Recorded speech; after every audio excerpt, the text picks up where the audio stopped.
Well, hey, Diet Disruptors. I am so excited to bring you a story that is awesome. So I can't wait for you to meet Leah. Leah is from just around Cleveland, Ohio, and jumped into the 4 weeks to wellness challenge a while ago. Leah, when was it? I did it in January. Okay, in January. But it's funny because Leah had been like talking to me and like thinking about doing it for a while before that. I think like months before that, I right? started doing PFC in the summer last year, That's so right. So it was like almost, yeah, like 4 or 5 months of like trying out PFC before doing the challenge. And she had some really big kind of like ahas, I think, throughout the challenge that really impacted her life. And now we're talking months and months later, and it's still a lifestyle for her and her family. So, Leah, why don't you just share a little bit about, what intrigued you about even just like doing PFC at first? And then what made you decide I got to do the challenge? I think so last summer I was in a place where our lives were pretty hectic and we were renovating a house we were living in. And prior to that, we had lived with my grandparents for 2 years. And prior to living with them, I would have said I was a fairly healthy eater, but then we lived with them and they are not the healthiest eaters. Oh, And no. like, between that and So then that influences us, though, isn't it? yeah, between living with them and having my grandmother cook for us and then like renovating a house and we were eating a lot of just like frozen food and I just felt like garbage. And so your posts all the time about how good you feel, I think were interesting to me, but the challenge itself was really intimidating. So I think last summer you did a Something's Better Than Nothing program and I was like, well, I could do that. Like, Yep. that's where I was mentally at the time. And so I started doing PFC, but wasn't eating clean. And saw a little bit of a change, like a little change in energy, but nothing major. And then I kind of just had to work myself up, I think, to do the challenge. I put it off for a really long time. What were you scared of? I really was like a carbaholic. I like most of my diet was gluten and chocolate. So you were afraid to give that up. Yeah, I thought like I was like, there's no way I could go a month without eating bread or pizza or pasta or ice cream. And I didn't eat massive amounts of it, but I was like, I just don't, and I don't have a weight weight wasn't an issue for me. I know, actually, that's like a huge deal to think about. Like you were like, I'm not looking to lose weight. I'm looking to get healthy, which I think is, in fact, what we all should be doing. And those that aren't at their ideal weight will get there. You know what I mean? Like it will bring you there itself. But that was like a real concern for you. But I think when you're at that point, you allow yourself to go kind of on the unhealthy side because you feel like, oh, I'm not trying to lose weight, so it's okay. And I can eat whatever, and it doesn't really, I feel bad saying that. You're one of those. It doesn't, I don't want to say I could eat anything and it not have an effect, but like, I could eat junk and it didn't affect my weight. It affected a lot of other things I didn't realize. So think about that. What did it affect? Like what kind of things? My mood, my energy, like I was so tired all the time and I thought it was just like being a mom. I have 2 little kids and my daughter when she was an infant didn't sleep and at all. And I mean at all, like for 2 years I didn't sleep more than probably like an hour and a half at a time. So for a while, I just thought it was that, she didn't sleep, so I was tired, and then she started sleeping, and I was still exhausted, and I couldn't figure out why. Like to the point that I had blood work done, and thought like I had to have something wrong with me, and nothing was wrong. My doctor was like, "You're fine. Your thyroid's a little low, but not even low enough to do anything about, and." There's nothing wrong with you. And I was like, oh. She's like, you're just a busy mom. And I was like, no, this can't be. Like, this can't be as good as it gets. Yeah, right. From my life. That's when you decided to just do the challenge and just like, yeah, I think I decided in the fall, but then I was like, I don't really want to do it over the holidays. So I kind of waited. Okay. And actually, really, I could have totally done it over the holidays, and it would have been fine now that I did it and I've done because it. It's not that bad, right? It's not that bad, yeah. So how was it giving up all your gluten? Well, I mean, we give up gluten for the month, but then you can add it back in if you know how to more, more than anything else. But how was it for that month for you? I would say the first couple of days of the challenge, I didn't feel good. I was recovering from a really bad Yeah. flu. I've never had the flu, and I had the flu right before I did the challenge. And so I still felt like garbage from the flu. So I'm not sure how much was flu and how much was like, actually, I don't really think I detoxed because I hadn't eaten the whole week before I did the challenge. Yeah. The first couple of days were rough. Like I didn't feel good, but I also really wanted like some sugar. But then after that, like I honestly very rarely craved anything. The only time it was a struggle was we went to a birthday party and they had like ice cream cake and then some kind of cake with like cream cheese. And I was like, oh, you guys are killing me. And they're like, you want a piece? You want a piece? You want a piece? And I was like, no, leave me alone. But you said no, and that's the thing. Like, but now you know how to have the cake, right? Yeah, yeah, yeah. So it wasn't bad. My husband, like the first couple of days, was like, this isn't good. You're making yourself sick. And I was like, I'm not making myself sick. I'm recovering from being sick. So he was really skeptical. And then about a week and a half in, when my energy level like skyrocketed and I felt amazing, he was like, maybe I'll do this with you. That's how the husbands always get. It's always easier to coach the wives, and then the husbands come back in, than if the husband wants to do it and then the wife is learning. It's so much better the other way around. Yeah. So he kind of unofficially did it with me. Like he didn't do the full challenge, but he just was eating the way I was eating. He doesn't like the shakes, but he was still eating PFC and eating clean. So that's the most important piece. Yeah. Yeah. So it was good. So you texted me and you were like, I don't know why I didn't do this earlier.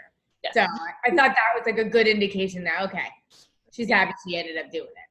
Yeah. And I don't really know why I waited so long, other than I just was like, how do I really want to do that? And it intimidated me, and I don't even really know why. Actually, because I think I've never monitored what I've eaten before. Like I just ate whatever I wanted. I ate, and I never was on a diet. So that's really a good reflection in terms of like, are we intentional with what we're putting inside of our bodies, right? That's cool. All right. So the other big thing that you and I have gone back and forth on, and it's something that I want to really dig into even more with you down the road when you and I both have more time, but you really got into how this impacts your kids and how you can do this with your family. And there's 3 questions that I always ask. I always tell people to ask before they're joining any kind of like nutritional plan or program or whatever is: 1, is it based in science? 2, can you do it for the rest of your life? And 3, would you put your kids on it? And there isn't anything out there around counting calories, depriving yourself of carbs, fasting, or any of those things that I would ever allow my kids to do. But this, my kids do. In fact, this morning, my daughter was so proud of her PFC breakfast that she made for herself. And you came to that realization too. So share a little bit about that. I think I started wondering, like, my mood was really different. I had more energy and I was just less crabby. I realized once I started reintegrating that sugar for me it makes me crazy. It makes me angry. It's like yeah. And when I have too much of it, actually, like this week, I've been doing like eating completely compliant for the last 8 days or so. I was going to just do 10 days because I was eating too much sugar and it was showing in my mood. So I was like, well, if this is affecting my mood and affecting how I feel, how is it affecting my kids? And I just couldn't in good conscience continue to give them the garbage that I had been giving them. So I've kind of gradually integrated some stuff for them. And they don't eat PFC every 3. They're 6 and 3 years old. Right. Sure. So to like demand that they eat a protein, a fat, and a carb every time they eat is just right. Right. But I've changed the snacks that are available. I have a drawer now that has like a basket that has little containers of nuts and like dried fruit and applesauce. And I changed the products I buy. Like I don't buy a lot of the same. Like they still have some granola bars and some like stuff like that. But I don't buy anything that has regular sugar in it anymore, hardly at all, unless someone gives it to us usually. They love the pepperoni sticks that our challenge can find. Oh, yeah. They have a beef one. And my daughter, who eats nothing and is super picky, loves those. Oh my gosh, that's awesome. Yeah. So, and a lot of times I'll say, well, you can have whatever, but you need to have a slice of turkey first. And they roll their eyes and they stomp their feet. but I think they're getting used to it, and they'll eat their slice of turkey so they can have their whatever it is that they want. And so what is the conversation, right, that you can have with kids when you're talking about macronutrients? When you're saying it's not about eating less so you don't get fat. It's about eating the right food so you're as healthy as you can be. And I just think that that's powerful. And I'm so excited that you learned that language through this. Yeah. And my son is starting to know, like, this is a fat, this is a protein, this is a carb. Oh, that's so cool. Yeah. And the other day he said something, he wanted to know why I didn't buy, I don't remember what it was, but he's like, why don't you buy, like sugary cereal? Like we don't have, like we have cereal still, but like they don't even eat it anymore, to be honest with you, because they don't like the cereal that I buy now. Yeah. Because it's not like Lucky Charms or Frosted Flakes. Yeah. So I'm like, I can't buy that anymore. I'm sorry, but I just. Right? It's just like I've always joked, I'm like, I can't eat just an apple anymore either. Yeah. Like an apple by itself is so hard for me just to eat that. And it's just so hard to go out and buy like the sugar cereals, you know? Yeah. I remember when I was a kid, my mom would let us have Frosted Flakes. Like that was the healthiest of the sugar cereals. And so I grew up, it's amazing how we grow up and then do what our parents taught us. And so I would go to the store with my kids and say, you can have Frosted Flakes. That's the only sugar cereal you could have. Yeah. And now I think, my goodness. And now the narrative in our house is so different that the norm is going to be, you know, Frosted Flakes is not going to be something that will be, and I'm hoping my grandchildren's, you know. Yeah.